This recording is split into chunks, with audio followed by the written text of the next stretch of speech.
मंडळी, घरी मुलांना जर सर्दी खोकला झाला तर तुम्ही पण असेच उपाय करता का जसं मी केलेला आहे? तर मंडळी हे बघा, लाडू आणि हनी आज आहेत घरी आणि दोघं घरी असली की माझ्या डोक्याला खूप झंडूबाम करून ठेवतात. ते म्हणजे बघा तुम्हाला दाखवते.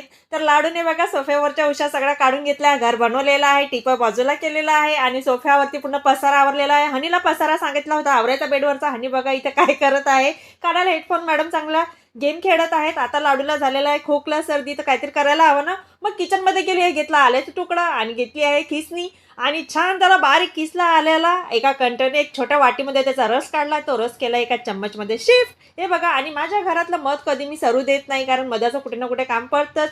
सो मी मध पण टाकलं त्याच्यामध्ये थोडंसं. आता तिखट आहे तर लाडू घेणार नाही. मग नंतर विचार केला, मग त्याच्यासोबत त्याला साखरही घेतली. सो फायनली त्याचा झाला आहे तयार. त्याला देण्यासाठी एक काहीतरी घरामधलं होममेड तयार केलं मी आणि हे बघा दिलंय त्याला. घेताबरोबर त्याने साखर खाल्ली. नक्कीच तिखट आहे ते, पण पर्याय नाही, द्यावं तर लागणार. फायनली काम झालं फत्ते.